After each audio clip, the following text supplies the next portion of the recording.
Welcome back to Dublin Today. Now, when it comes to self-defence, it is something we don't want to think about, but what would you do if you found yourself in an awkward situation? Well, I went along during the week down to Aidan Carroll at the Hard Target Self-Defence School to find out more. Take a look.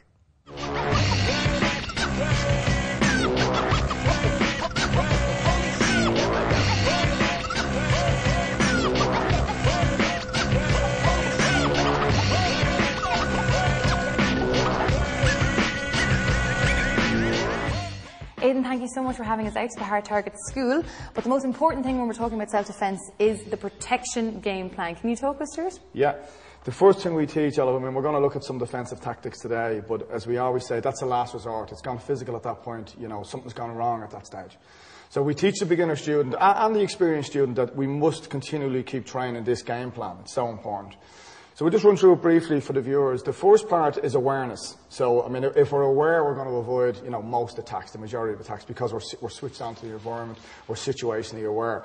But most people going around, sadly, are not switched on. They're switched off to their environment. They're on the phone, they're on their iPods. Yeah, exactly. Yeah. You know, you'll see this a lot. People wearing iPods, as you say, maybe their hood is up, the body language, the shoulders around the forward. They look switched off. If there's somebody there with bad intention, they're looking for a victim. They're going to choose that person because they look switched off.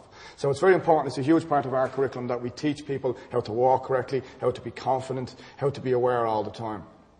And obviously, if we're aware, then we can be proactive. We see something's happening. We see a threat escalating. Then we can avoid an escape. So that's important. You know, we don't want to get into the physical side of it just because we're doing some training. We want to be aware. We see a threat rising. We see a threat getting worse. We avoid it and we escape. That's the most important part. And then obviously we know sometimes you may not have the luxury to escape. Depending on the environment you're in, you may have to control that situation.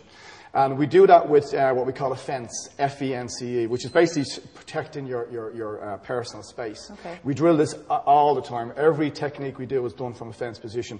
We'll show you some of that later when we show the defensive tactics where we do it from a fence. That fence is broken down by the aggressor and you have to walk from there. So that's controlling the situation. Obviously we need to demo that a little bit more for you. When we control the situation, we have our lead hand out. We're trying to monitor the space between ourselves and the attacker. The third part of the game plan is being preemptive. Basically what that means is that if you have the honest belief that you're going to be attacked, you know an attack is imminent by the aggression, by the aggressor's body language, you just feel in your stomach, this guy is going to attack me. Yeah, and that gut feeling is always, they say you should always go with your instinct. Exactly, because it's a survival signal that will never be wrong. It's not going to trick you. So you feel this, you would have felt it, you know, one time or another, this adrenaline in your stomach. That if you have the honest belief that this guy or this girl, depending on the situation, is going to attack you, you must preempt. You must act first. You're not waiting, Olive, to be punched. You're not waiting to be stabbed. It's too late at that point. So what we teach at the school here is that we must act first. If we have the honest belief we're going to be attacked, we must act first. Well, that's interesting because I would feel that is not what I would do. I would kind of wait because I think we're kind of schooled to think that, you know, you shouldn't hit somebody first because then you're creating a problem, but I suppose... Yeah, and we're conditioned like that, you know, and, you know, I must, you know, underline that for the viewers. It's only if you have the honest belief you're going to be attacked. You don't wait to be attacked. I mean, action beats reaction. You're not waiting to be attacked. And this is something we drill all the time. It's difficult to do, you know, you're not just going to learn this overnight. It comes through training, you know, but you must preempt. Then continuous attacks? Continuous attack is obviously, you know, your preemptive strike could be a push, it could be a slap, it could be whatever to get the attacker off you. Maybe this wasn't effective. You may need to attach the attacker holding on to him and continue to attack until the threat subsides. And again, this only comes through training.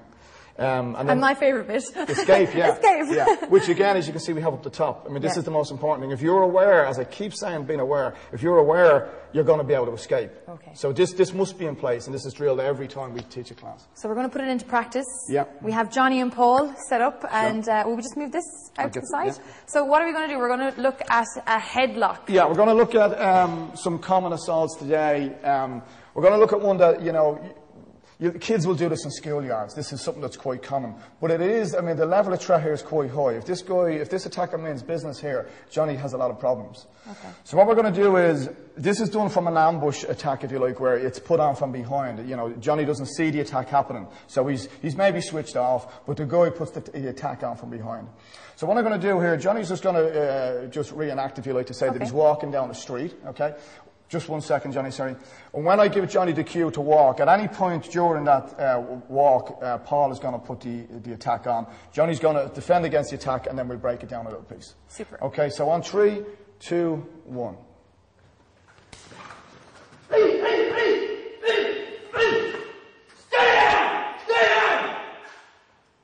Okay.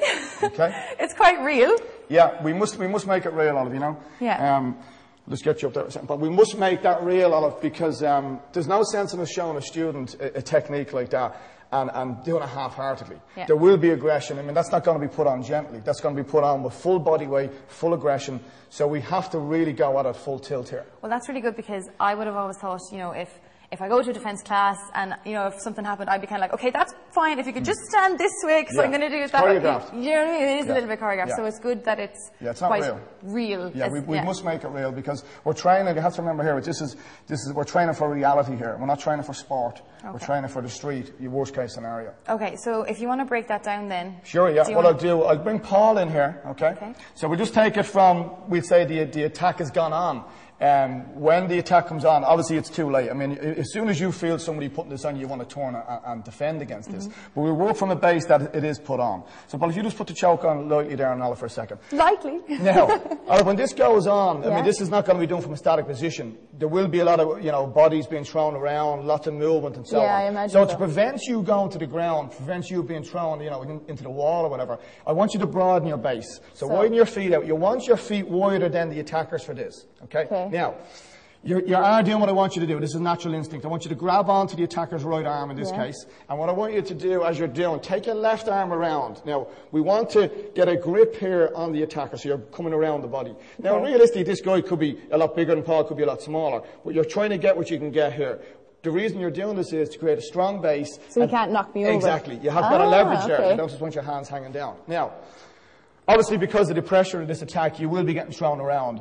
You need a strong base. While you're being thrown around, what you're doing is you're throwing as many shots to Paul's groin area now with an open palm. Okay, an open palm. Now, that could be 1 shot, it could be 10 shots, depending on the level of aggression you're getting here. Yeah. Now, we'd say you've done 4 or 5 shots to the groin. This won't stop him. This is not going to release the attack. Okay. But what it will do is get a flinch response from Paul. So his hips will go back when you hit the groin. When his hips go back, you notice his head come forward.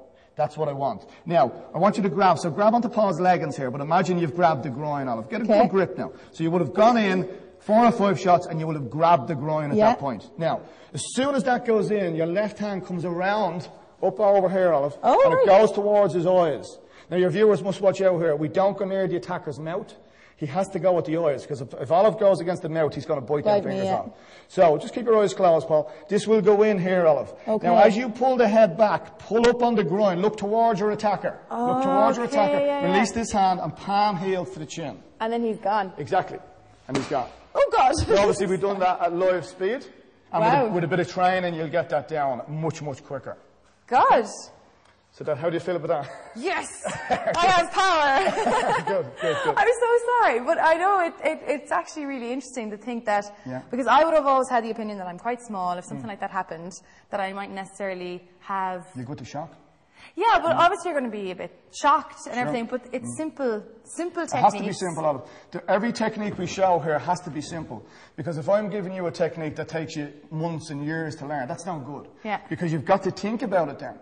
If you've got to think about what you're doing here for too long, that's causing hesitation. Okay. That's going to get you down to the ground. That's going to get you thrown into the environment. These releases must be quick. They must be instinctive. Yeah. You know, that's why they're effective. Cool. Okay. You okay? Okay, that's really good. Listen, thank you so much. No problem. It's really, really good. And I'm delighted to find out that it's simple things that can be really effective. Sure.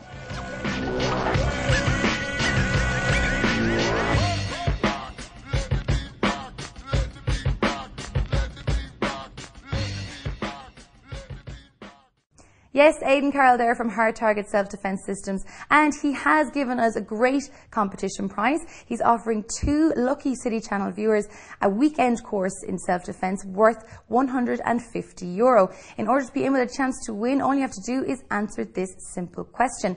Where is Hard Target Self-Defense Systems located? Is it A, Ireland, or B, the UK? Text your answer to DubComp along with your name and phone number to 57199. Text costs €1 and lines close on Friday the 18th of September at midday. Terms and conditions apply. Now we're going to take a quick look at the weather forecast for the weekend.